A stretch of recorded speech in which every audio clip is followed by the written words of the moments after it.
Matt Gannon, Jers, we are back. The Valero Texas Open. We stand on the eve of the Masters. We stand on the eve of major season. But lots to talk about before we get there. Lots to talk about. I know you were up. I didn't watch as much golf as I would have maybe liked to this week. As I said last week, it's still March Madness time. That's still my focus this time of the year. But there was a lot going on. What just lay the scene. I know you watched golf in the world this week. There was some good, mostly good. I would say I was going to say there was some good. Some of it was bad, but it seemed like mostly good. And seemed some sick events as well. Yeah. So I mean, went out last night, got home around 2:30 a.m. Turned on the TV, and it's right into DLF. Gerard, immediate double bogey, but we were dialed. The golf course was playing tough. He was still tied for the lead. And then next thing you know, I'm still watching LPGA right now. So it was a long day of watching DLF, watching the Houston Open, and now watching some LPGA out in Arizona. Ton of great golf. Obviously, some outright winners from the team. And it was just, a beautiful day of sweats. I'm sorry I didn't stay up all 24 hours. I took a little naps in between then. But, a ton of golf across the globe, which is never a bad thing. That's a content opportunity. One of these days, 24-hour stream. Watch Jers watch golf around the clock. That could get the people going, for sure. And then you're wearing. Can the people see the shirt? Of course. Obviously, if you're listening on a podcast, you're not going to see this. Jers is wearing his Atlanta Drive, my Atlanta Drive. I obviously came out as a Drive supporter early in the year. They win TGL. We haven't even talked about that. We couldn't do fast greens. Right. Apologize to anybody who was looking forward to fast greens. That will be back this week, but that happened this week as well. Yeah, what a week that was for your Atlanta Drive. Shout out Billy Hoge, shout out JT, shout out Glove, shout out PC. Gotta rock the shirt. Shout out the Drive.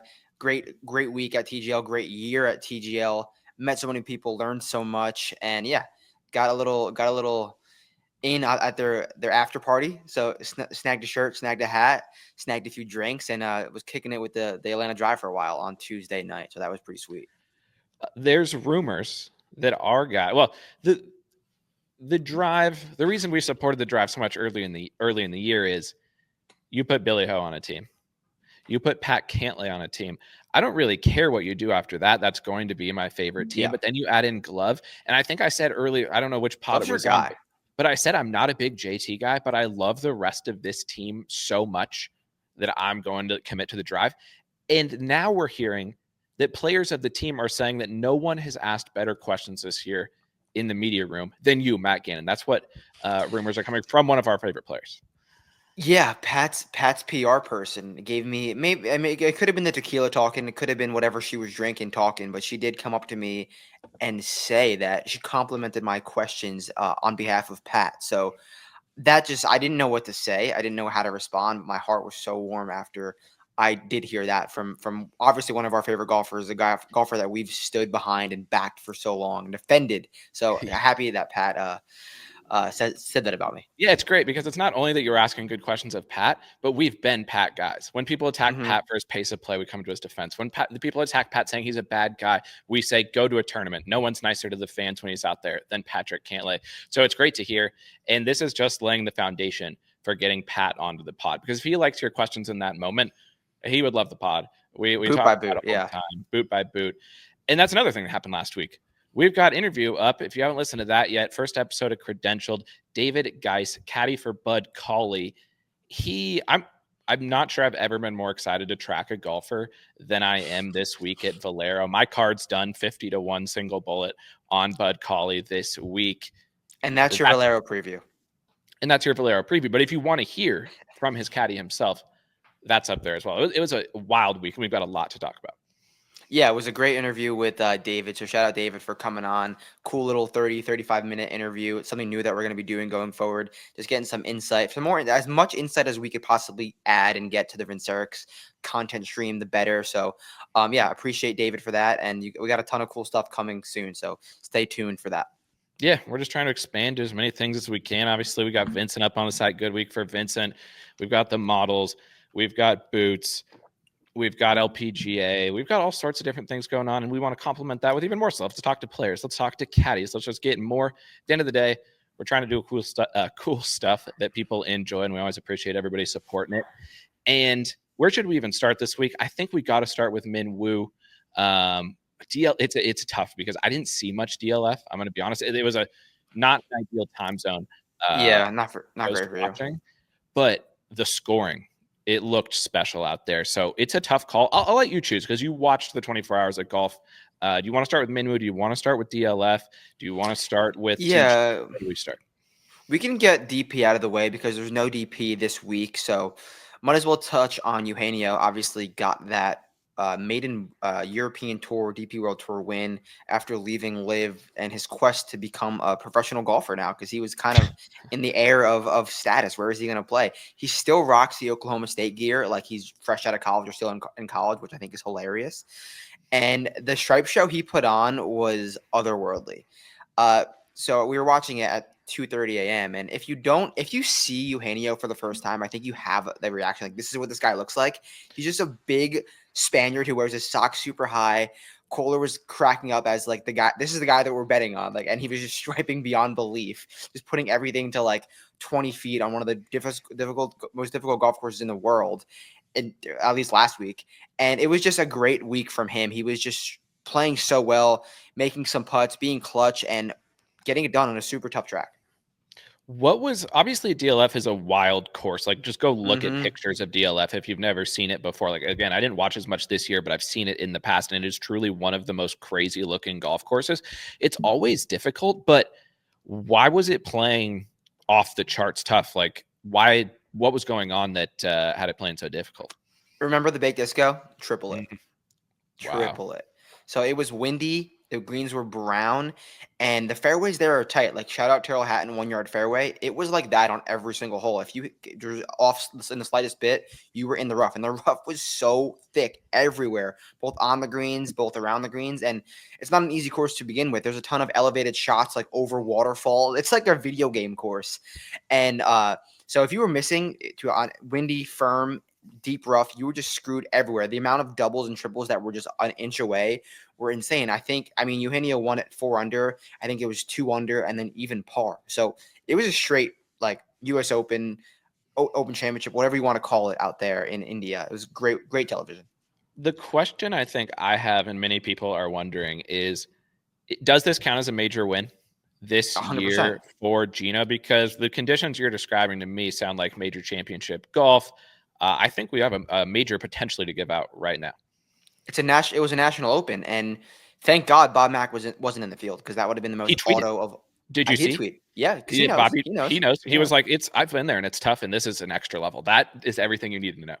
Exactly. So yes. So your first major of the world goes to Eugenio. Shout out him. Shout out the Fireballs. That's also a major for the Fireballs too. They can crown that one. Fireballs have been off to a hot start this year. 2 wins on LIV. The guy who left the team's winning. Yeah. So it was a good week for Fireballs and Eugenio and the DP World Tour for sure. Speaking of Bob, and going back to the podcast we did with David Geis, but Colley's caddy. For anyone who hasn't listened to that, he confirmed they played with Bob in the Saturday round at TPC Saw, and he agreed that he is the face of par. Bud knows it. Everybody knows it. So that was exciting to confirm. And it was hilarious when I woke up. I saw the scoring. I opened Twitter, and I see a tweet from Bob like, par, period. Par. Hero India Open. Yeah, so that's great. Good shout there on the DP. I think you're still... You won't quite catch Vincent on the DP, right? With that victory. Yeah, Vincent, I know, because I don't think I'll catch him, but making you were mixed. Sure. Vince had Juicy up there too. I saw you and Vince were battling. Is that what was happening again? I was checking the scores on and off. Yeah, Justy's a Diffie C's merchant too, so no surprise. Great call from Vincent that he was up there. Just couldn't quite hit as many. I mean, Eugenio hit some high balls that really were the difference in holding some greens as opposed to Justy going like little lower shots that wouldn't hold the greens. And there was also there was a lucky break too for sure. I think it was on 14. He was over the green, was chipping for birdie, and was way off the green. Smashed the flag stick and went in. But obviously, you need lucky breaks to win, and he was definitely the best golfer out there. Love his long, loose, aggressive swing. It's fun to watch. Yeah, that's what I was going to ask you. Again, I didn't watch much, but I saw a reasonable amount of tweets when I woke up explaining what had happened. And I was going to ask you, there was some murmurs about some luck boxing, and I wanted to confirm with you, because I know you would give an honest assessment if it was luck box or not. You're saying he was the deserving winner, even with some nice breaks in the final round. Yeah, I mean, the amount of ejections that were happening, guys hitting it in the water, guys doing everything, Eugenio avoided all of those. Like, at worst, he probably makes a bogey there instead of a birdie. He still like wins the tournament, or at least is in a playoff, because he was hitting far more greens than anyone else. He was avoiding the big mistakes. Anytime someone would get near the lead, water ball, tripping across the green, doing something like that. So Nakajima is a stud. He loves DLF, and clearly he won it last year and played well again. He was lurking, but he could not get a putt to drop. Great player, though. Like, you get him at Le Golf National, watch out. So pencil that one in. Whose career earnings do you want between Gino and Nakajima? I thought you were going to say Rio and Nakajima, because that's Well, also yeah, maybe get Rio in there too. I'll go with Nakajima, because he's a pro's pro. We saw him at was him in Hala, and he just looked professional. I think the first time I saw him, and if he didn't play in this event and you look this up and you're like, Adam, that didn't happen, then there's a slight chance that's true. But I'm pretty sure I first saw him at the country club at Brookline when he was an amateur. And I can picture exactly where I saw him. So I really hope this is true, or else I'm thinking about somebody else. But he was generationally striping, and somebody DM'd me and said, should I bet him low amateur? I said, I don't know. I haven't seen enough of the guys. But that was when Kieta first jumped out. Was he low amateur? Oh, you don't know. Let's just confirm that he even played in the event, because this would be last week, apparently. Shout out to people in the Discord. Just email us, discord@vinceerics.com, if you want to get in the Discord. We'll get you added there. But somebody pointed out last week that I said the leader on the DP World Tour was Viking Cup. Turned out he was American. So that's funny. Why. It doesn't mean he can't be on the Viking Cup, but we do need to double check our work here. So I'm checking if he played. Would that have been the 22 US? 2022. Yes. He played. He missed the cut, but at least that, yeah. I saw him out there striping. And I thought that's where I saw Taylor Montgomery striping, though. So, yes, everyone knows. Okay, right. That was the DP. Great call. Good hit there on the DP. You went to. You said you went to the Range of Despair. You went with a classic 7X card. Paid off.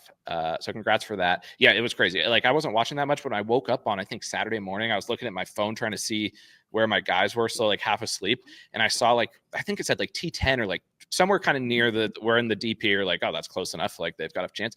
And then I'm like looking, I was like, why is there no red on the screen? They were like +5, and he was like T10. Yeah. I was like, this is weird. What is going on? It was crazy. Then I had Sadie too, who finished T5 and was like around +1, all +2 all Sunday, and I was like, if he's got post even, like, he could win. So it was a cool little sweat in terms of just like grinding 10-foot par putts. I obviously love that type of golf, and I was gassed beyond belief last night.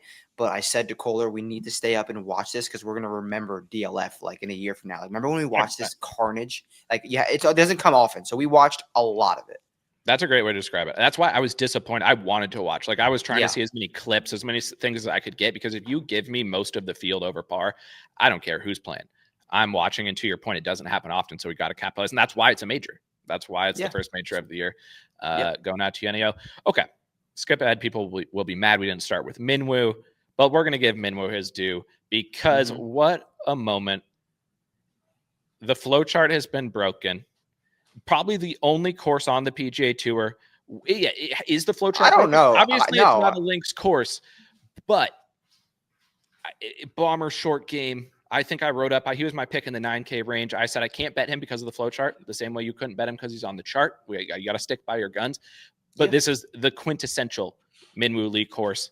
And honestly, I'm happy for him. This may be the only type of courses he can win on. What a moment.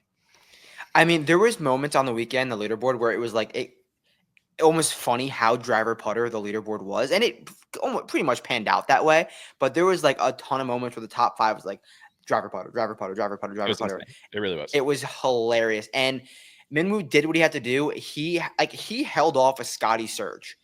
Obviously, it's not always going to be pretty. He had some wide golf shots, but the dude made like 2 bogeys on the entire week or something like that, 2 or 3 bogeys. And the world number 1, he knows he's coming. He sees the leaderboard, who's shooting 63. You hit one bad shot, you recover, you make a bogey. you're fine. You do what you have to do. Shout out Minwoo, great community win for everyone who was on him, and including Vincent. And I'm proud of Minwoo. I'm happy he did what he had to do because this is what he want. This is what you have to do: be extremely long and have a great short game week. And that's what happened. That's really what happened with Minwoo. Yeah, and I think it's a good example. It'll be interesting to see what happens this year. This is why we're doing Vincent. This is why we're doing the picks the way we are. We want to see a little competition. This was a perfect example of, on paper, Minwoo was the most obvious golfer choice of probably most of the events of the season, right? Would you say purely on the fact of a bomber short game course, this was the perfect, you really couldn't drop something better. So then Vincent, with no biases, he doesn't care. He's just looking at the numbers. He's looking at the course preview. He picks Minwoo. The chart kept you off of Minwoo. The flow chart kept him off for me. So that's a win for Vincent and a win for keeping it simple. Yeah, I have no qualms with the result. I'm not kicking myself for not betting Minwoo. We both had good inklings of him going into the week, so it is what it is. We move on, and shout out Vincent and shout out a lot of other people who cashed a Minwoo ticket. Yeah, I don't think there's not been many times where I've gone on Twitter and seen so much celebration, which is great because I've said many times, like, hitting golf winners is really hard. Sometimes you go on hot streaks. Sometimes you go on long cold streaks. It's something to be judged over an extended period of time. As long as you're, keeping the multiple on your cards somewhat reasonable, buy yourself plenty of time through the year. I love when it's a community win. I love when people can celebrate. I know you don't chase the chart. You don't bet the chart, but you're a fan of a community win, of the people getting excited, I would assume, right? Yeah, unless there was one of my guys in there who like they beat on like a heartbreaker, I'd obviously be upset, but I'd always be upset about that. So I stick to my guns. It works more than it doesn't work, and we move on to the next week. So no real comments. I'm officially adjusting the flow chart to links courses. Yeah, driver putter courses. We're going to expand his flow chart. He's earned it. He has won on the PGA Tour. It wasn't a links course. Hat tip. He deserves to expand his flow chart 1,000%. We need to add some more lines. If it's driver putter, if you can win with a stat line, because this was quintessential stat line for Minwoo to win a tournament. He lost strokes off the tee, but he was second in distance and 63rd in accuracy. He gained 4 strokes on approach. A lot of it because he was so far down there. On some of those par 5s, he was nuking it off the tee. He was hitting it so far. And then he gains 2 around the greens and 8.4 putting. Quintessential. He had an insane iron week, and he spoke about like all the work he's done the last 3 years with his coach to pan out his irons. And he talked about how under pressure he would get a lot very steep and very spinny, and it would lead to poor shots and lead to uncontrolled shots. But he did. I do want to note this. I tweeted about it. He hit multiple iron shots during the week that he was like, no, like he didn't like, and they ended up like right next to the flag. So that makes me say like, like maybe this is like when he does hit good shots, they're not working, and now he's hitting bad shots that isn't love and like they're working. So is he really all the way there with the irons? Obviously, he's still young. He still has a lot of room to grow, but it was just, I think that the pieces just fell in the right spots this week. I don't think he was 100% dialed with irons, but in terms of a good iron week for him and a great golf course, it just worked out. So something to monitor going forward.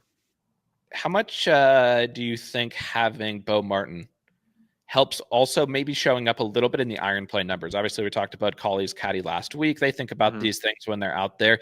You get a more experienced caddy, Shane Lowry's caddy, previously correct at the Open. Was he on the back? Yes, Shane? Port Rush. Which is sick. So you add a major championship, strokes gained caddy. We talk about that all the time. I think that also shows that's going to be massive going forward. He might be live fave. Wow. Minwoo, links course. I say he's going to win an Open. I think I've tweeted before. I'm going to have to look up times I've tweeted about Minwoo. I think I've declared he wins an Open by some period of time, but I can't remember what it is. Port Rush. Yeah, like, do we lock it in? I'm at the single bullet. Bud single bullet this week. Minwoo single bullet. Port Rush. That I won't bet. And that's your Open Championship preview. 2 previews done inside the first 20 minutes of the pod. But I think that helps. Obviously, like, again, I didn't watch a lot of the final round, but when I did tune in, I liked how they were talking over the shots. People were upset. The pace of play was bad. What was going on with that too? Toasty, there was fighting. Well, filming. Yeah. There was Toasty just being Toasty. He got upset about Minwoo's drop or question about a drop on one of the holes. I believe it was 8, the first par 5. He was debating whether he was gonna hit it or or When he was take in the the bush, penalty. when Minwoo Yeah, when like he was hit in the the bush, trees? and Okay. Toasty was like, "What the hell? Like, this is taking way too long." And Bones was like, "Yeah, I thought he was being really disrespectful to the rules official, and I thought he was being really disrespectful on hole 1 to Fox, which I don't know what he did to Fox or why." This was the But time I was watching because what Fox happened? still had. This was when I was watching. Oh, you weren't watching this part, so I saw No, this part. I might have missed it. Yeah. Okay, because I did tune in for a few minutes, but then I heard it continued on. But I saw this part. The reason I tuned it out is because Ryan Fox missed like a tap in birdie putt. Oh, I forgot I forgot you had Fox Yeah. too. Yeah, and so I was out early, but I mean, I was rooting for Vincent, obviously, so I was keeping tabs of what was going on. But yeah, like apparently he did something disrespectful to Fox, and then because of the pace of play, started playing super slow on purpose. Sick. Like, sign me up for that every week. Yeah. Oh, 100%. So yeah, it was always a fun watch when Toasty is playing, and like we both tweeted last night, Toasty, Fox, and Minwoo in the final group, unreal. Like imagine being out there just like you probably would need earplugs. Like people shit on people for wearing earplugs to like sporting events, but I think I would wear them if I was following that group. If you're a driver putter player and you didn't play good this week and you haven't played well before at Memorial P, I'd hang them up. Yeah, you got like this tournament. When we start our scheduling service, we've been talking to the players. They ask us sometimes type of courses that they should be playing. This is a litmus test. This is the shout out easiest. Charles Ryder. What did he finish? He finished T40. It was like 7-1 top 40. Shout out Ryan Kirk, his caddy. That's his name. You guys are brothers. Ryan Kirk on the bag gave me some insight on Chuck Wrights before the tournament started. And like I talked to him at the Valspar, I was like, he told me he was trying to qualify for this event, and I was like, dude, Houston, Charles Ryder, this is generational wealth opportunity for you guys. He was like, all right, let's do it, and they did it, made the cut. First PGA Tour made cut for Charles Ryder, and they cashed top 40. So vibes are high. He's going to Savannah to try to qualify for the Corn Ferry Tour because he needs to make one cut on the Corn Ferry to keep his status there. That's sick. Because the first time we saw Chucky Wrights was trying to drive the green on like 13. Oh, yeah. It was 13, I think. 13 went up, 14 went back, 15 was that par 3. Yeah, at Pine. And we had heard about this guy because he qualified for the U.S. Open, and we hadn't seen him. And we walk up, and you're like, that's Charlie Wright. That's the guy. That's You Chuck. can't miss him. I've never seen someone swing harder. And his stats this week are so sick. T32 finish, thanks to Jersey's call. First in distance this week. He led the field. The only guy who drove it further than Minwoo was Chucky Wrights. 319 off the tee. He only hit 33% of fairways. He might have been the last of guys who made the cut in fairways. Could be first in distance and last in fairways, which would be... No, that's perfect because I told his caddy as a joke, you say nothing to Charles Ryder besides hit driver. You like that. I don't care if it's a par 3, you hit driver on every single hole. That is his path to success, and he made a cut. So shout out Ryan Kirk. Shout out Charles Ryder. Keep it up. Keep it up. But these are the courses you got to take advantage of, and you did. So good work. Not to take away anything from Minwoo, because I think we still need to talk a little bit of Minwoo here, because we've said a million times, he has certain skills that are truly generational. Truly generational. He hits it miles off the tee. His short game, when it's on, is as good as it gets. The man will chip in. How many times did he chip in this week? Once, twice, 3 times? Honestly, not because he hit so many greens this week. They didn't give that many opportunities to chip in, but I think he did chip in once or twice. Okay, I saw one for sure, but he hadn't been top 10 since he was top 10 in Macau in October, but we're not going to count that. Who could forget? I mean, who could forget? Yeah, I could maybe grab a top 10 in Macau, but Rocket Mortgage, T2, Rocket Mortgage, high on the comp courses this week in the course preview. That makes sense. It's just he is the most driver putter golfer really that exists. So it makes so much sense. And because it makes so much sense, and we've expanded the flow chart a little bit, but I don't want to get crazy with it because obviously this is not a massive expansion of the flow chart.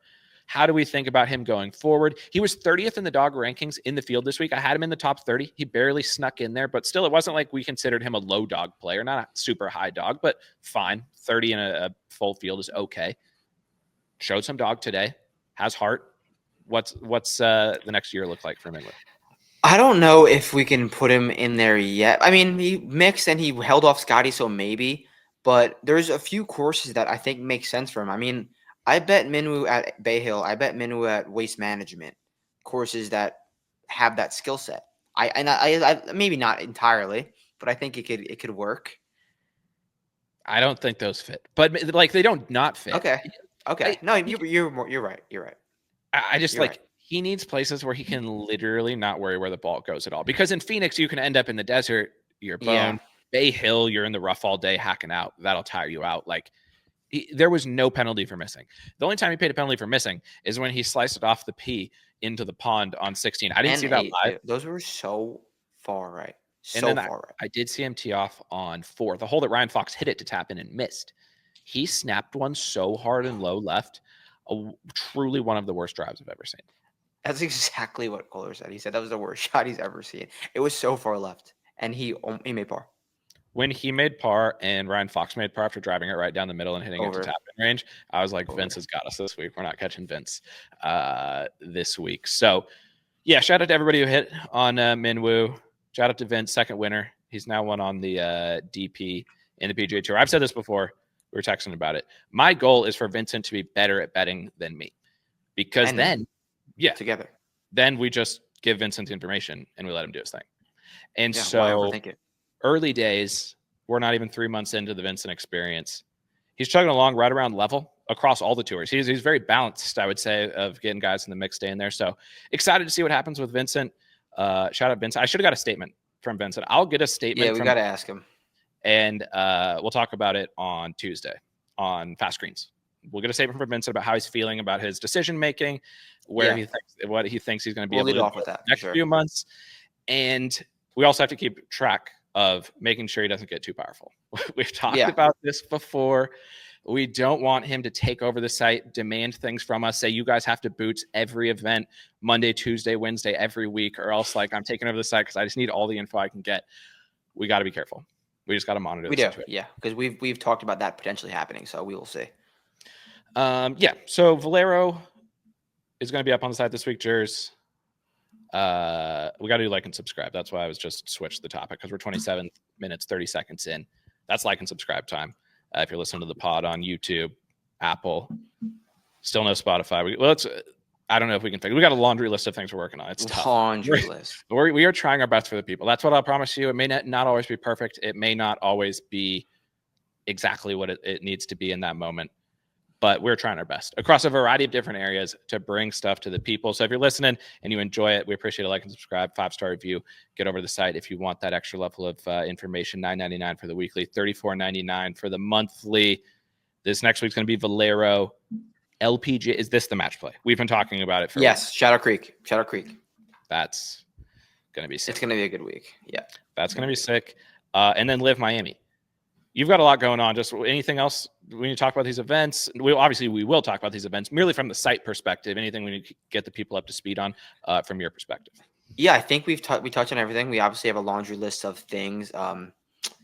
Future, maybe in the next week or so, buy some merch. We might have some merch on the site. Just a little teaser. We will. We're not going to say anything else about it, but a little teaser might be. We got some demand for the shirts. Got some new designs coming up. So definitely take a look at those when it's up. We'll tweet everything out once it's all official. But buy some merch. Help us out. Are you going to LIV?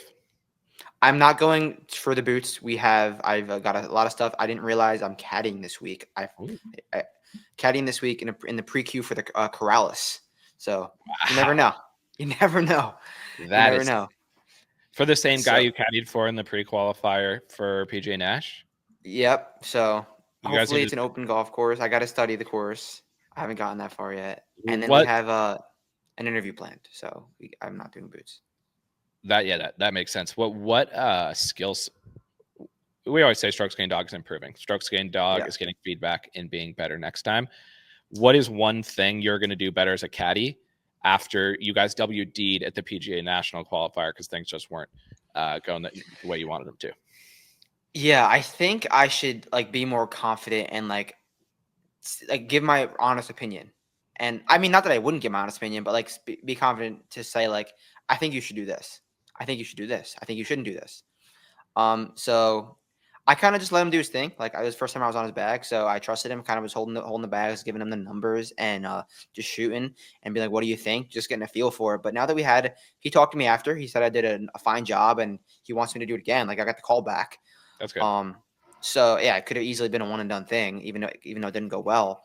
But I just think he trusts me, and That's I good. know I know what I'm like talking about enough. So I don't know, just be more confident. That's all I can do. At the end of the day, yeah, you got to be confident because I'd be very surprised if anyone else caddying in this pre-qualifier for the Corrales advised Charlie Wright's caddy to Monday qualify for the Houston Open, where Charlie Wright's finished T32, leading the field in driving distance. Yeah, no, I doubt it. So, I really doubt it. So take that into consideration.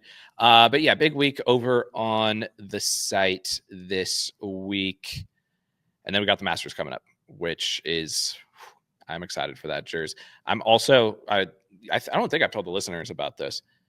I didn't realize I'm going to Coachella on the Masters, which in the moment when I realized it was concerning. I was special, but then I did the math being on the West Coast, the times, it's actually going to be perfect. It's all day morning Masters. Because I'm off too. Like, I have nothing to do anyway. So it's like, I'm just going to be knee deep in Masters. And then right when it ends, which will probably be like 4:00 Pacific, I'll just go to Coachella. There's no like, have you had that conversation yet? Like, does she know, like, hey, listen, I'm going to be watching the Masters in the morning, and then we're dialed. Like, I'm game though. Trust me, I'm game after. But in the morning, just like, let me have the TV. That is exactly how I presented the information, and it was accepted warmly. I would say it went very well because I panicked, but then I realized there was a pass. She said, if I'm doing my thing, doing Coachella, like, just let me do it. And I might go early, whatever. I was like, fine, totally fine. Like, I'll be there when the golf ends. That's the best thing she could have said. And then we're going to go to Coachella. Haven't been there in a few years. So yeah, lots of things both going on the site, personal lives, with the Masters approaching.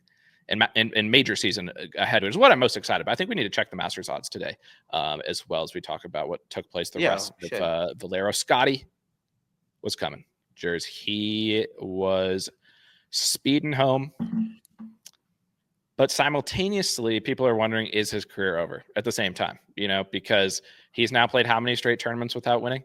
So what is it, like 6? Yeah, people are asking. 1, 2, 3, 4, 5, 6 events since Scottie last won. Is his career over? What is State of the Union on Scottie?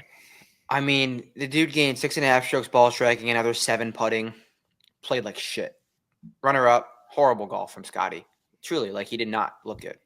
And business casual, T2, a stroke away from Minwoo. Yeah, career could be over. No, I think he was spotty this week, had some good rounds, some bad rounds. I mean, I think it's all coming together, trending at the right time. Obviously not playing this week. Great result heading into the Masters, but he definitely didn't look as sharp as we've seen Scottie for 4 rounds at his peak. But I don't think there's anything to worry, truthfully. Yeah. You? No. I flagged my worry the second that the hand injury happened. Go back when we found out about it. We found out he wasn't playing Kapalua. I didn't say, like, career is going to end.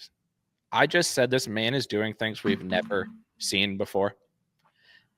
And you throw a little kink in there, and it's just something to monitor. It's just something to keep your eyes on. And it's not like he is playing bad by any stretch of the imagination at all. But he's not generationally striping as consistently, obviously, as he was last year. The Masters is his next event. And ultimately, that's all that really matters. So if Scottie wins Houston or he wins Bay Hill, or winning the Players game would have been sick. And he didn't really wasn't much of a threat at all. Well, I guess this is the question. Rory or Scottie going to Augusta, who do you trust more? It ended up being a sweat this week. We both, for the Scottie-Rory, whatever matchup, Rory bucked up. He kind of got blasted with the weather on Thursday, and then he played 66, 65, 64.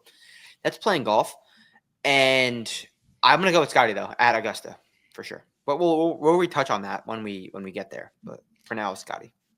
Yeah, I mean, his stats this week, this has to be the weirdest Scottie stat line in a while. What were he gained the last time he gained this much putting, what is that? 7 putting. he hasn't done this in a long time. Literally maybe forever. The last time he gained this much putting was the 2021 U.S. Open at Torrey Pines. Wow. Yeah, I mean, you tell anyone he's going to gain 7 strokes putting, how much you putting on an outright? Everything. A lot. Yeah. If I had told you ahead of the event that Scottie was going to gain the most strokes putting that he has since the 2021 U.S. Open at Torrey Pines, your top 10 bet would have been generational. But you would have expected him to win this event. Mm-hmm. Yeah. I mean, and another, you tell us Scottie's going to gain 7 strokes putting and another 6 ball striking. How many, wins by 7? It's shocking. And that's a shout out to Minwoo. And that's shout out why. to Minwoo. So a question for you, because this is what I wrote up. Obviously, I didn't pick Minwoo, but I said I think the fact that this course is so distance biased, and we saw this last year with Stevie Yeggs, it actually makes you ended up going to the without market. I didn't go to the without market. For a few picks. Yeah, for a few picks, you went to the without market. But this course just biases so much that it takes away Scottie's strengths. Scottie's a positional bomber. Oh, 100%. And so, 100%. At the end of the day, I'm not going to hold this against him that much. I think the ultimate question, though, is going into it. So if you're saying Scottie over Rory at Augusta, obviously that's Scottie over every other player on the PGA Tour, at least this season. What do you think he's going to win the Masters, or do you think? Did you see Rory's comments about his shoulder or elbow acting up? I did. The excuses are starting to just got to get ahead of yourself. Got to get ahead of the excuses. Get ahead of the media in case it doesn't go your way. It's the elbow. I told you guys that in Houston. I think he's just gearing up because he might know that he's just not. It doesn't. I have a declaration. I didn't text you this. I decided it after Scottie's approach into 18 today. I didn't see much of Scottie because I wasn't watching. But then when I turned it on, all I saw was his approach into 18. And I decided in that moment that I'm strongly leaning to a live only card at Augusta. I could have guessed that. I'm going to see how they play in Miami, but I'm not betting Rory at the Masters. I don't think Rory will win the Masters. It's just too much to ask. Scottie is not mega dialed, and defending's tough. And then how could I pick another PGA Tour player? So that's why I might be forced. It might just have to be that way. Brooks is 30. Rahm's going to be 18. And if I can bet 2 out of 3 of Rahm, Brooks, and Bryson, I probably would do it. As long as they look like they're even borderline competent next week. Well, I'll be at LIV Saturday, so I'll let you know what I'm seeing at. With Gio. Shout out Gio. We're going to play some golf in the morning and then head to LIV Miami. Okay. Well, keep me posted on what you're seeing. I trust your word. I know you won't be. You're out again for the whole year on the LIV guys. Yes or no? Yep. Okay. We'll see. And we'll see what Vincent does. As well. And we'll see where the cookie crumbles. But Gary, shout out Gary. Obviously another bomber guy who's been playing better, guy who came back from some wild stuff in his personal life. An awesome story. What's next for Gary? He's in the field this week. I'm already seeing Gary 50-1, bet Gary 50-1. What might be the craziest, dumbest thing I've ever seen? Chasing Gary on the one time he mixes in years after he has the best putting week, maybe averaging 8.7 strokes putting. This is just a quintessential. You're chasing a number. He's not going to go runner-up win. I'm saving your money. Bet him T20. Don't bet him outright. Any of these other bomber guys? First of all, shout out Sammy Valley. Because anytime Sammy's up there, that's awesome to see. And he did it differently. Sammy said, you guys can bomb and putt all you want.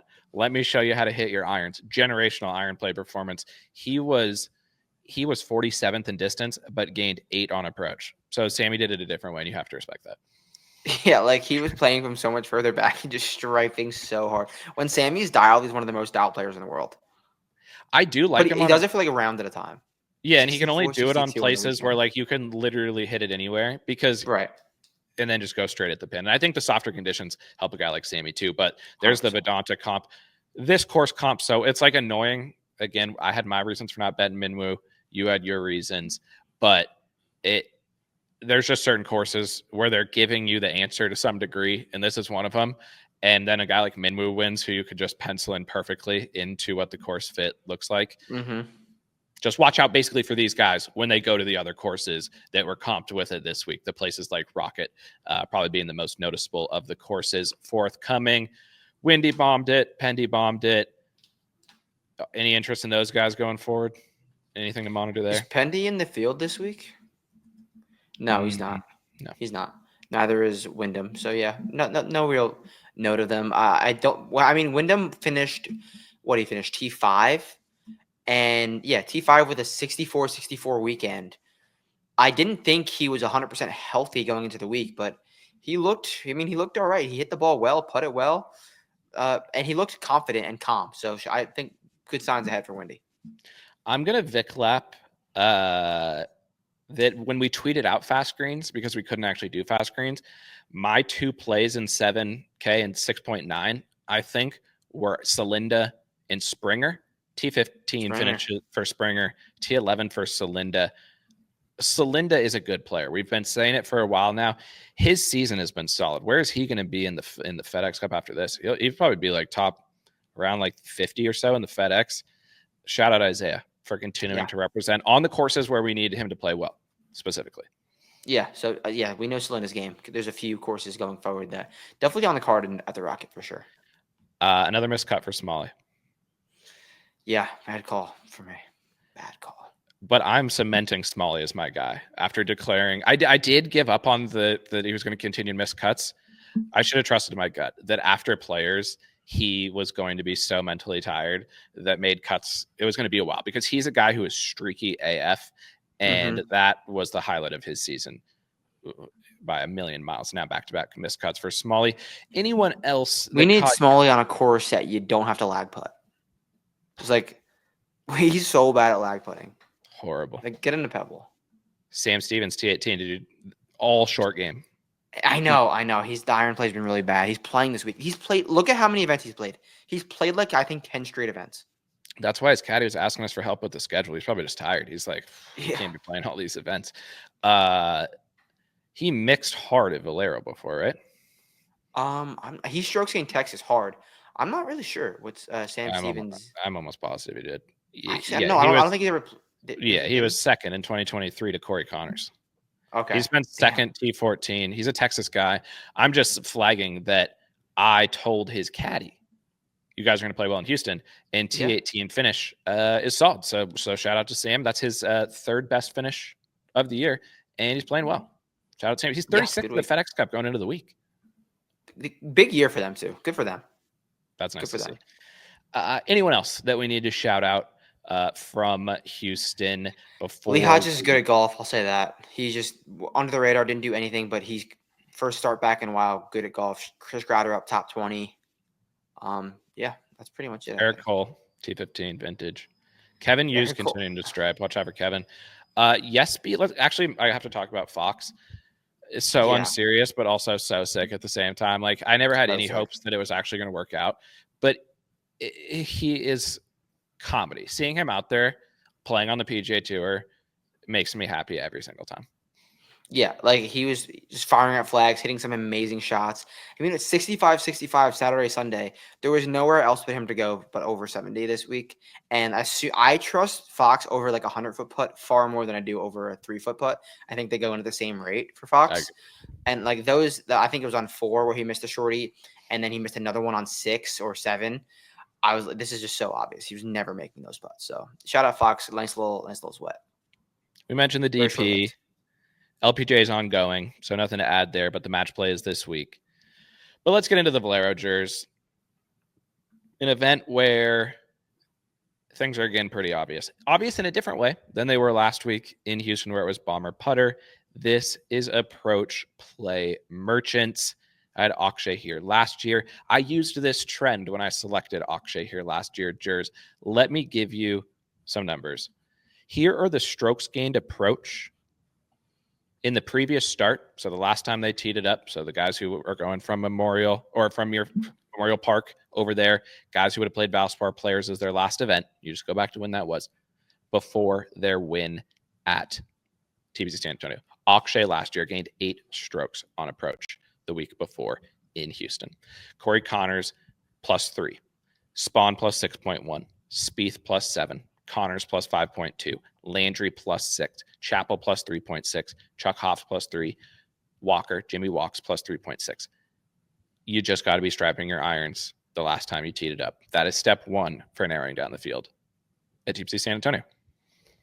There you have it. I mean, yeah, I think that's perfect, and I think that is why we're going to both be on Mac Meisner. Go look at his recent approach numbers and good results here. So I didn't know that, so that makes me confirm what I just saw.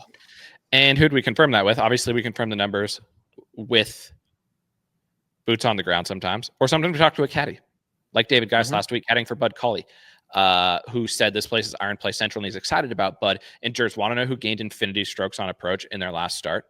Is that Bud Cauley? Yeah, he gained 8.4. Wow. So yeah, if there's going to be back-to-back winners who gained over 8 strokes on approach, like Akshay did, and we have, I really think I might have to single bullet Bud, because imagine not betting Bud knowing that if he wins, the Vince Sarek shirt is getting Masters shown off. And we talked to a caddy who said he's excited because he thinks that they can win at Valero. I just might have to. And sometimes the writing's just on the wall. Sometimes it just makes too much sense. 50-1, and I'm sure you're going to get a better number than that this week.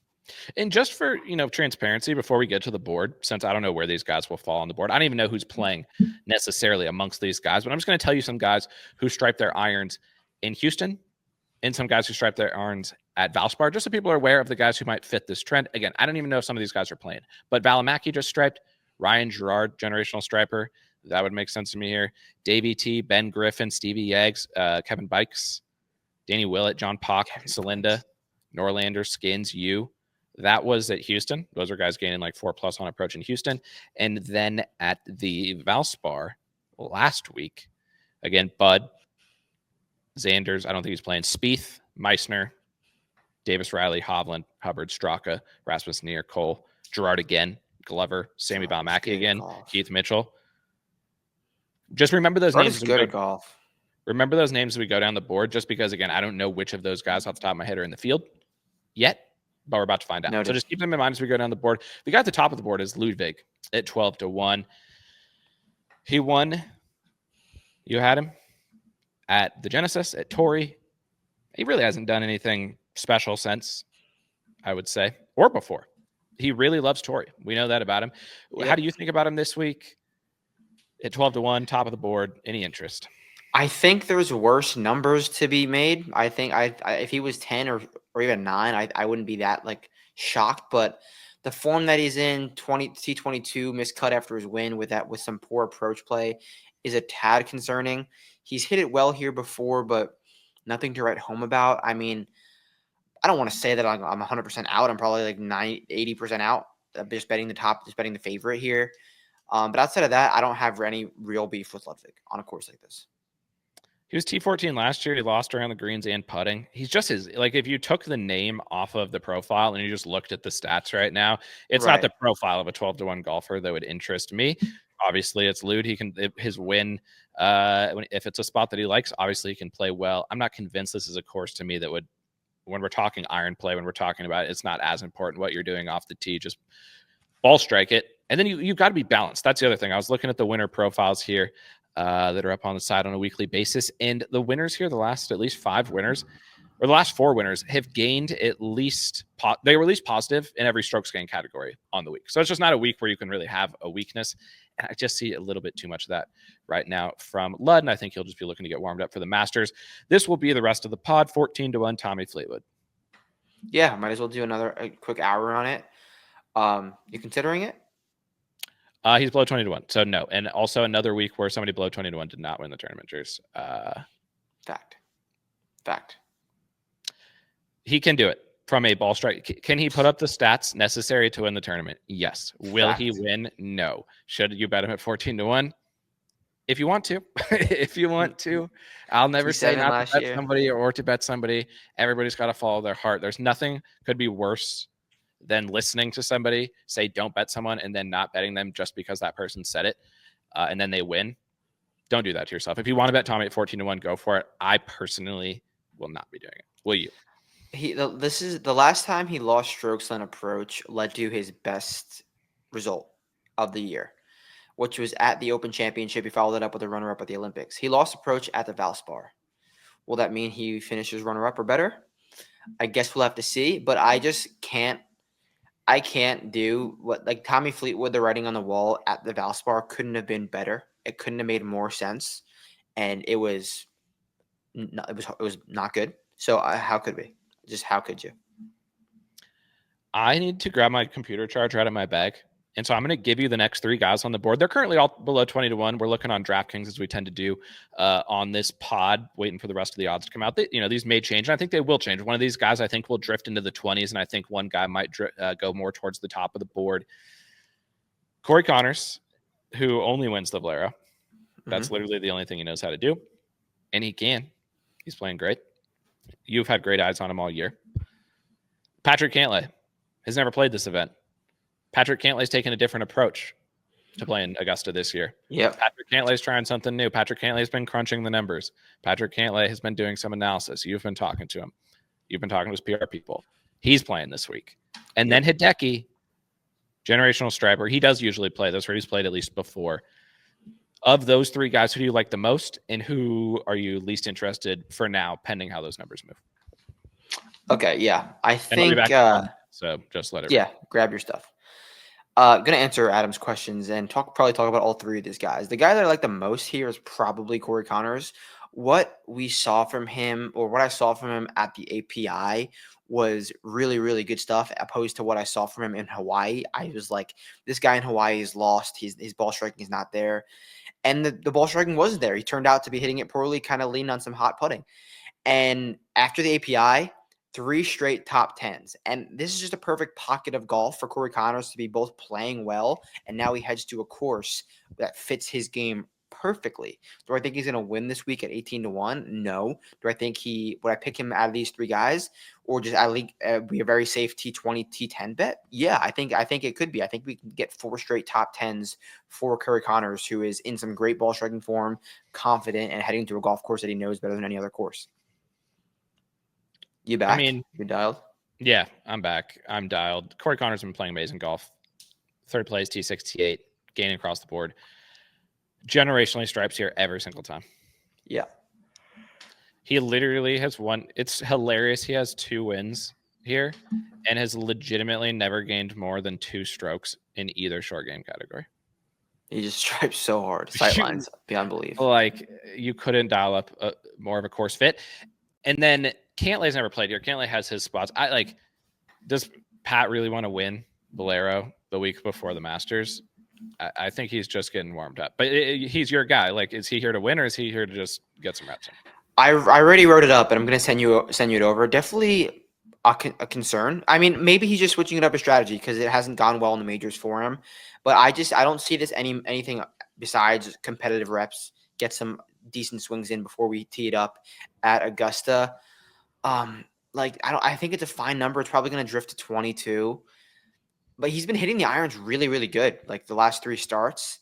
I just don't know how much I trust Pat. Like, we did the Pat thing at 40. I know it's a much weaker field, but I think we have some very similar win equity down the board than we do with a 20-1 Pat Cantlay. And I'm good on Hideki. I faded him. Yeah. I didn't like what I saw from him. We've talked before that doesn't usually matter with Hideki, but this stood out as like, what is going on here? He's been losing a ton. His swing off the tee, it looks like when he was injured before, when he went through those back injuries. I'm concerned now. He generationally stripes here as well every year. T15, T7 the last 2 years. Never really putts well. Can Hideki finish top 20? Absolutely. Yeah. Am I that interested in betting him this week? No. But what I will be monitoring from Hideki is if he drives it accurately. I want to see Hideki driving in the fairway this week. I assume that's what he wants to see from himself. For me to be interested in him going into Augusta. The next guy on the board, the next 2 guys on the board, one of them surprises me, one of them doesn't. Keegan Bradley's in this field this week, Jers at 22-1, and Jordan Spieth 22-1. He's won here before. He's getting warmed up for Augusta. He wants to win. We know Jordan is here to win. We know Keegan's probably here to win. Keegan's trying to make the Ryder Cup team for himself. Any interest in either of those 2 guys? Probably not. You like Keegan far more than I do. I can't trust Jordan for 72 holes in like any category. I can't trust him truly in any category to keep it consistent. Keegan's probably been striping, right? Is that correct? Has Keegan been hitting it really well? On average, if you ask that question about Keegan, the answer is usually yes, and yes, generationally Yeah, striking. yeah. So I know because I know you've been on him. That's why I asked you. T5 at API. He's got multiple top tens here. I don't think it's a bad bet, but I think I just go down the board a little bit more. I like some better numbers. When did I bet Keegan last? I don't remember. I actually haven't been on him that often. I Oh, was early. Sony when he lost to whoever. He lost to Grayson rest Murray. in peace. Yeah. RIP to Grayson Murray. But I actually haven't been on him that often. I think I was on him at Torrey. He had the hole in one. Where was else? Now that might have been the last time I was on him. But I'd be good at 22-1 also. But if you want to see green and gaining position, Keegan might be the most positional bomber plus player currently in the world of golf. Is he is in the rankings of that right now? Good to know. He's gained both distance and accuracy off the tee in 1, 2, 3, 4, 5, 6 of his last 7 starts. The only time he didn't was at Torrey, but he barely lost accuracy. And it's not like he's barely gaining distance and accuracy. It's like near the top of the field in both. He's just striping hard. Yeah.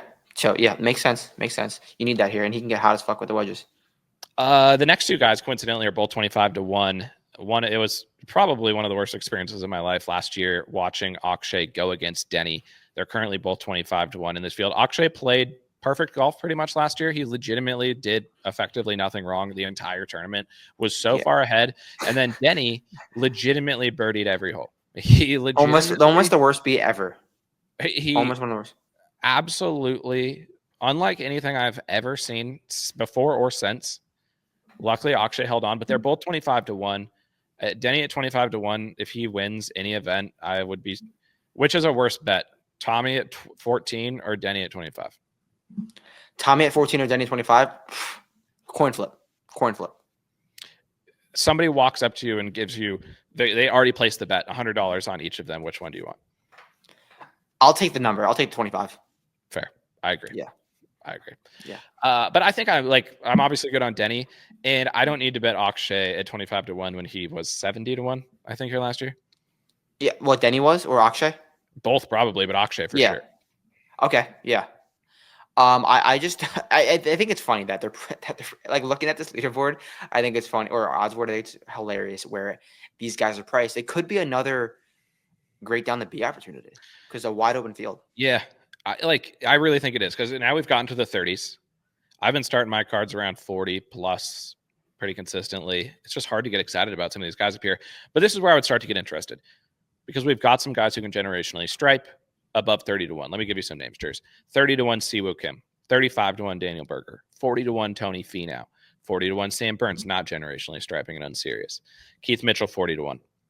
Any of those jumping out to you? Keith is one of the most hilarious golfers, I think, to watch on tour. He's so unconfident in himself. Like he gets near the lead and then gets over a putt. And he thinks he's gonna miss it, and like he'll putt it and then walk towards the cup, like knowing he just slouch. I would say pass on all these guys. I don't really like any of them. If I had to pick one for like a 3-ball, I would go with Keith because he's playing decent golf and can just hit fairways while being long. He's the approach play has been good the last 2 years. So I'd probably go with Keith there, but not really any interest. I don't think I'll bet him to win. I don't think he's going to win, but Berger's won in Texas. Berger is playing so consistent. 35-1 is not a terrible number, I would say. Oh, actually, I didn't hear you. I might have missed you say Berger, but I like Berger this week. I could be betting him. No set of Texas. So you are interested in somebody in this range? Yeah, Berger. I thought you said. Wait, did you say? I thought you said Burns, Finau, Keith. Those guys too, but yeah, Siwoo, Berger, Finau, Burns, Keith was the list. To cut out. Oh yeah, so I like Berger in that group for sure. We've got a low Kim battle at 45-1 between Tom and Mike. Both Tom, you've been following closely. I know I don't think I've been on Tom since Pebble. I think I wrote it that week and I said it's good for me. We saw him practicing short game harder than any players ever practiced short game ever, besides some of the guys at Pine. At Players, he lost some finish strokes around the greens. I don't know how he played at Valspar. I think you had him, so you can tell me. And then Mike Kim just continues to play well. I think, again, I didn't watch close enough this week to know if Mike Kim played well or not. But who's He finished T18, I think. He made the Masters on the number, 50, OWGR number 50, Mike Kim. He got sick. That's sick. I'm probably going to have to one more ride on Tom Kim. Not sure if I'm going to bet it, but we got to change the surface.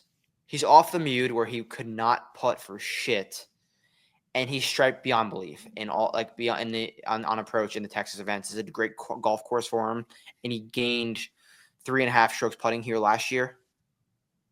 I could do it. He only gained 1.5 because he missed the cut last year. I remember he was in featured group with Akshay, and it was when he was struggling. Right. So I like his result here. I think that is good that he gained on these greens last year. Yeah. But he was hitting it in the trees on every single hole. And if you hit it in the trees on this hole, just ask Kevin Na. Things can get serious for you quick. Yeah. Yeah, I do like Tom, though, in the low Kim battle. I think he's hitting it so well right now. What do you think the highest score a single player makes this week is? That's a good question. There should be markets on that. I think I put the line at 7.5. Oh, 8.5. Over. Okay. Yeah. 7, yeah. We'll be on the lookout for that for sure. I think, let me look at Mike Kim's stats really quick from this week, because I think I'm good on Tom, if I'm being honest. You go with Mike Kim in the low? Well, I'm looking at Mike right now. Has he played here before? Not well, but he also used to suck at golf, so you have to factor that in. But give me Tom in the low Kim market, but I'm out on both of them from a betting perspective. The next group of guys, they wouldn't immediately. I guess one of them we've already talked about, but Posty's 45. He learned to putt again at Players. Did he? I don't know if he continued to learn to putt at Valspar. Mav made the cut, played fine this week. I think you were on him, so we need a Mav report from you. Fitz is 50. There's Bud.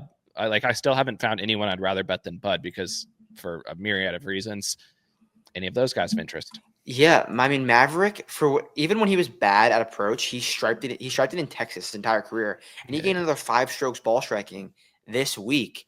The putting has been bad, and the putting has been historically bad in Texas, so that's worried. But at 50-1, there's definitely some good signs of Mav, and I like this golf course for him. He's just hitting the ball so well. He's confident. I think he could be in for a nice week here.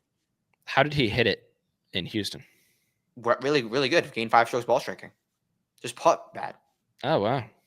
And he striped it at this golf course multiple times before. Wow, he has striped it here. But anyway, he struggled short game. That would concern me, is can he bounce back the short game this week at a place that he has been eviscerated around the greens? Yeah, which is odd. It's really odd. He might just need the West Coast. I think I'm good. I think I'm good. I might be too. I might be good too. Okay. I'm going to fly through some more names here in the 50 to 60 range. And you just let me know what you think. Jake Knapp, I was on him last week, played okay. But if Jake Knapp can't win in Houston, I'm good. Gary Woodland, we talked about him earlier. Don't chase. Ben Griffin continues to play. He's played every event. He barely missed out on the Masters, I think. So he's looking to get in. Rico Hoge is a generational striper. Bridgman, not a generational striper. BSB Novak did win Houston at Memorial Park for 5-6 holes. Taylor Moore, Red State. Ryan Fox, Kurt Kitayama. There's still more at 65. Harry Hall, Chuck. Any of those guys? Andrew Novak, well-rounded golfer. That's what I'll say. Well-rounded golfer. Green. I like that at this golf course. And that missed cut was tough. Tough scene from Andrew Novak. He missed the cut after winning? Yeah. He missed the cut in Houston. Wow. Tough scene. But I think he'll bounce back here. I'll probably go with – what's Taylor Moore up to do? How did he do this week? Did he play this week? No, he didn't even play. I don't know if he played. But he didn't. He didn't play this week. But I want to see what Taylor Moore has been doing because, Red State hasn't been hitting the approach great. So I think I'm out on Timor. Novak, my guy here. Novak's my guy. I think I'm out on everybody we've talked about so far, except for Bud, but that's merely vibes based because I don't know if I can trust Bud to hit the fairways this week. But we need to find out if he's using which driver he's using because it sounds like he switches that up a lot. Again, go listen to the podcast with Bud's caddy, David Geis. Here's the guy that you texted me as the live favorite for this tournament, 70-1 Rickie Fowler. Yeah, I've seen a lot of Rickie Fowler the last 2 months, and the dude looks really confident, really confident. Obviously, he needs the narrative to get into the Masters. I'm not playing that at all, but he's got 3 good results here. 3, I think, T15 or T17 or better finishes on this golf course. And the approach play has been nice here in some of his starts, and it's been average, not great, but I think it can pop soon. And this is a golf course that makes sense for Rick. Been driving it all right. The short game's just been slow from Rick, which is a little bit of a concern. But 70-1 on this golf course, I think it could be a good week for Rickie. Want to know who's putted well here before? Slick? Brian Harman. Oh, did not think you were going to say that. If Harman can make some putts, we know the potential. We know he's been generationally striping this year. He's 70-1. I kind of like this range. Cooch probably won't win, but you can never go wrong with 75-1 Cooch at the Valero Texas Open. He's won 8-10 times, I think, at TPC San Antonio. Do you see how Matt Wallace's name is spelled on DraftKings? 1L. 1L. Could be an omen. Yeah, I was going to say, do you think they did that on purpose for the early people to get a sign like it's Wallace week? But Justin Rose, he probably doesn't care this week. You only play Rose when he cares. He could be first round leader at Augusta, though. So keep your eyes monitored for that. He might win the Masters. What's Rose at Augusta? Is he even in the field? Probably not. Oh, yes. What do you think Justin Rose is in the OWGR? 43. 37. That's a good guess. That's close. That was close. I feel like someone who would know the OWGR is Brian. I think he would have memorized and knows them all. Yeah, he'd be within 1 or 2 margin of error on every single guess. Gerard, like I said, I like what Gerard's been doing. This is Gerard course. He's 80-1. I don't think he'll actually win, but I don't. I'm gonna say it's not a Gerard course because we found out that he likes the long courses, and he played really well this week. Yeah, and course record at 7,900 yards at Panther. So we want Gerard on bomber courses. Triple D Tom Hoge. Wow, what was his stats at the Players? Because they had to have been. Oh, he won. Well, we saw him finding something early in the week at the Players. Yeah, we did, and then he won. He gained so many strokes on approach. It doesn't even fit on Data Golf. It doesn't fit inside of the. Holy shit! Too much. He gained. I can't even. What is over that? 10, 11. Yeah, 11. And he's gained on approach 1, 2, 3, 4, 5, 6 straight times here. T12 last time. And he went to TCU. Which is we can't bet him. He's too close to home. That's your Hoge take. Well, no, this is not in Dallas. So it's not close enough for you. Not close enough, no. Because there's a Dallas event, and that's when he's super chalk every year. This is fine. We'll do it. We'll get the maps out. We'll do because every map has a scale. We'll look at the scale and see how many miles it is. We've 30. He's out. We've talked about Hoge in the triple digits. I swear every pod this year, and it's not like he's let us down for the most part. He's showed up and striped. There was one week where we were high on him, and he shot like infinity. But outside of that, he's been good. I think it was Cog, but he still made the cut. Cog. 100-1 after coming. We just talked about the trend being generational striping because that was the thing. I didn't list the guys who have only played at Sawgrass, but then didn't play Valspar Valero. But that's where you'd find Tom Hoge right near the top of that list for sure. Okay, so we've reached I was about to go random year of the week because we'd reached the triple digits and there was a random year of the week right in front of me in Vic Perez. And then I saw a name, Max Homa. We have a Lululemon winner. Minwoo Lee has defended the brand. My buddy who works for Lululemon, who I told weeks ago to get their money back on Max Homa, he was thrilled today, Jers, to see what Minwoo is doing out there. Minwoo is wearing a watch, too. You don't see that very often. That was some serious swagger from Minwoo. But that things couldn't be going worse for Max. Now his Lulu compatriots winning?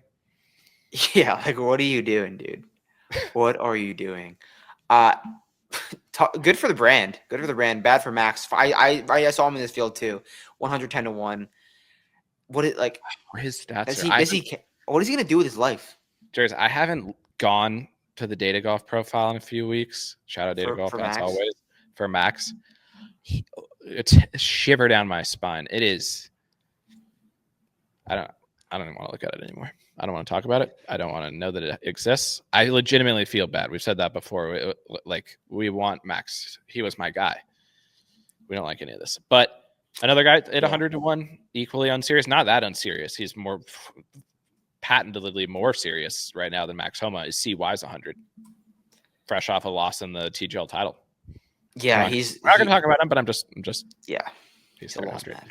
Okay, random year of the week. Who was your random year of the week last week? I know we were Chris both on. I think he missed the cut. We were both on Jesby, which was nice. My random hero this week is your guy, Paul Waring. I think this is a good golf course for Paul. He hasn't been playing some good golf, but some of his better results in his life have been on courses like this. In the fall and winter, he was striping his irons over in Europe. Hasn't been doing that in 3 PGA Tour starts, 3 missed cuts, or maybe 4 now. I'm not sure if he played this week. But this is when you want to hit fairways and just go with your irons. That makes sense for Paul Waring. So I like this best spot for him we've seen him here. Let me find a random euro. I'm looking right now. You didn't think I was going to say Paul Waring? I got a random euro of the week for you. Takumi Kanaya, 300-1. Coombs. That's Takumi will be in the fairway. Takumi will be striping his irons for sure. Bikes is 1,000-1. Bikes has been playing good golf, and you mentioned him in the thing. Yeah, he was on the list. That's Put it in. Performances. Put it in. 1,000-1. Kevin Bikes. You talked about him last week. He's just been trying to get his feet wet on the PGA Tour. But yeah, I think it's another, I wouldn't say generational down the board opportunity, but there's definitely Max is 130-1. Max has been striving. It's not, and he is European. I'd be down for McGreevy. I mean, Max. Oh, Max. Yeah, I forgot. Max is the only Max we talk about. Max has been hitting it so well, but I don't mind that. I'm just gonna go to the leaderboard from last year too. See if there's anybody catching my eye. Denny, Brendan Akshay. Todd. Is he okay? Is he playing? I think he realized we're done here. He's not playing. Yeah. You called it. Like we were on. Peter Quest was T10 last year. Here. There's Mac Meister T10. You like Mac this week? Yes. What's his number? His number's bad. Like 40. I mean, 50, 70. I wrote him up in the 6K range last week. Thick. 121 on Mac Meister. Right above Jesper. Doug Gim's on. Yeah, I like Meister. Doug Gim. Oh, I love Doug Gim. He's been playing bad golf, but this is a golf course for him. Yeah, it's vintage. Bad golf. I saw some poor things from Dougie G at Sawgrass. What we did. And you don't need to bet him at 120-1, but Eric Cole. I wrote him up for you. I think he's back-to-back top 15, top 17 finishes. He's going to hit fairways and the iron play is trending. He can't win, but could be a good week for a positional. Want to know who can generationally stripe? Also won't win. Has no chance of winning, but could easily gain infinity ball striking. Is model darling Kevin Roy. Dude, Kevin Roy flowchart. There's good players in the field. We've never talked about this guy, and it's been on my mind many times. We were supposed to talk about him after Puerto when Carl won. And actually, we need to talk about Carl and Nick Dunn in a second. Steven Fisk is the worst putter I've ever seen. Again? I don't know what his stats are. I don't even care what his stats are. Because what he did at Puerto was easily the worst putting on multiple holes in a row of a guy who could easily have won the tournament that I have ever seen. I swear to you. He was like, I didn't say 2 feet away and was full on missing the hole on like 3 straight holes for birdie. He was stuffing it as hard as anyone has ever stuffed and then missing. And BK had him, and BK was losing his mind, and rightfully so, because I've never seen anything like it. Yeah, that's definitely, I didn't see it, but that's a tough thing he gained strokes putting at the Valspar. And I'm not sure if you know, but this week last year, Steven Fisk won on the Corn Ferry Tour. Vibes. The man, we were talking about Keegan being a positional bomber plus. Steven Fisk is a positional bomber plus. He can finish top 10. He'll be popular this week. I don't know how popular he'll be, but he'll be popular. Cheers. Watch out for Fisk people. They'll be out and about. The grocery stores. Should I monitor if you're in the stores? Wait, isn't the Final Four in San Antonio? It is. I don't know shit about college hoops. Jers, I'm exactly, I think, 14-14. I'm stuck at dead even, which is fine. Like a college, if you're betting the whole season of college basketball, you're going to go through these stretches where like being 500 is whatever. It sucks that it's only the tournament, the only thing I'm betting, but I think it is. I'm pretty sure it's in San Antonio. So we got to factor that in as well. The Final Four is Auburn, Houston, Duke, shout out Smalley, and Florida. So is it all one seeds? All one seeds. But if a player went to those schools and might be going to the Final Four on Saturday, is that a good thing or a bad thing for them? Bad thing. I agree. Other things on their mind. Yeah, I agree. Okay, that's Valero. Anything else to add for the Valero? Anything else you're going to be thinking about this week? I'm excited. I'm excited for every single event. This is always a fun finish. Obviously, it was a great finish last year. Shout out you. And yeah, we got another week until we get to Augusta. Here's what we need to talk about. Nick Dunn lost 7 off the tee. Nick Dunn has lost 7 off the tee in only 2 rounds in 3 straight starts. You don't see that from anyone on the PGA Tour. We've been talking about this for a while. Jack's record's safe.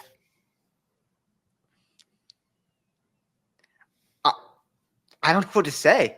I'm speechless. I truly don't know what to say. You could take it because how do you do that? How many would we lose off the tee? I would lose 7 plus for sure. And Houston, he gained. Dude, you would not lose 7 strokes in Houston. You just bomb it left. Yeah, that's true. I'd play good in Houston, and I have Houston ties, as you know. So you played M Park before. 0.7, and he putted well. He was nasty around the greens, and he gained a ton on approach. His dog is so high, but how high can your dog be when you've legitimately developed the yips off the tee? And you need to get him a Fisher Price Club. He needs to really look himself in the mirror because this is very concerning stuff. Did he get a trophy? Did he get a ring? Because he appeared for Lane Drive. Oh, I don't know. Good question. But he does get some of that money. I know that for a fact. Because you probably saw on Twitter, like Lucas Glover made $2.5 million and he played that's false. It goes back to holes played. So it's all distributed unevenly, which is kind of unfair for like he didn't play that much. So he gets less, but it's distributed unevenly amongst guys. But so that's fair. If Rickie would have won, if the New York would have won, he played every single hole. It was like a $5 million sweat for Rickie that night. It was massive. It was massive for Rick that night. But yeah, Nick Dunn, it's Nick tough. Rickie was playing for 2 live purses at the TGL finals that week. How did he play? Did he step up? Rickie played so good at the live this year. You mean TGL? So we've done this so many times. When we do the TGL live mix up. Speaking of live though, LIV Miami, you're not going to have boots. But we got to talk about it. You single bulleted Rom at LIV Singapore. He would have won if Wako didn't exist. Wako, we've talked about him at length. LIV Miami is Stripe Show Central. Bomb it off the tee down the middle. Great course for Wako. Plus. Dean won here last year, right, over Sergio in a playoff. Had him. Lucky win. Sergio gagged beyond belief this course last year.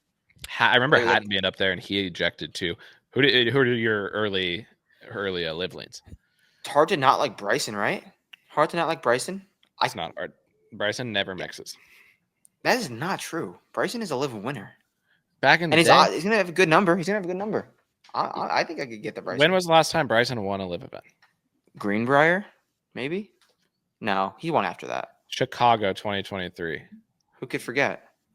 Where were you? Yeah, no, I don't. What did you finish your last year? T7. Dude, Bryson hit it. I mean, he's strapping off the tee. He almost won DLF, dude, and that's Diffie C's. He was second at DLF. So you're leaning single bullet Bryson possibility. He's not. I can get someone else, but it doesn't matter. I love when you type in Bryson on Data Golf, and then on the bottom his Valero results come up because miscut. So I don't like Bryson at Valero this week. I hope Brooks is over 20-1, so I can bet him because that's my rule this year. He's this is a good course for Brooks. One thing about Brooks is his short game has been dialed this year. He's not striping, which is the opposite of what Brooks usually does. But at the end of the day, I am excited for this LIV event because, like I said, I'm leaning towards an all LIV Masters card. So this is a great chance for me to get some eyes on the situation. And Carlos won last start. I bet Carlos a reasonable amount on LIV. He would have won in Houston, obviously. So I'll probably give Carlos a look. But yeah, generational stripers. You know what's really good though? We cannot make any LIV picks or write-ups until Tuesday night. I mean, if you're listening to this deep into the pod, we got a caddy of Patrick Reed, Kessler Corain, coming on Tuesday night. So we'll definitely ask him about the course, about Doral, what he's seeing out there. And I think P. Reed played good here last year. I mean, he's won here in his career, I think. I think he won at Doral. He has won the Masters. I think he won at Doral in years ago. I could be wrong, but I do think he's won on Doral. He was T9 here last year, which is pretty good. And I agree with you. I think he won the WGC Cadillac back in the day, Jers. Such a sick name for an event. They don't give away the WGC Cadillac. No. Gotta be earned. But yeah, so we've got LIV, we've got the match play, we've got the Valero Texas Open, and then we've got the Masters. So we're on the cusp of some big things ahead on the PGA Tour, on the DP World Tour, on LIV, on the site, with Vincent, with Jers, with Boots. It's all there. And we appreciate the listeners. And we'll talk to you on Wednesday morning, and we will actually do it this week, Fast Greens, because you don't need to party with Billy-O. I mean, you never know. You actually never know. That's actually 98% chance, but there's no promises. If I get the text, I'll be out. Deuces.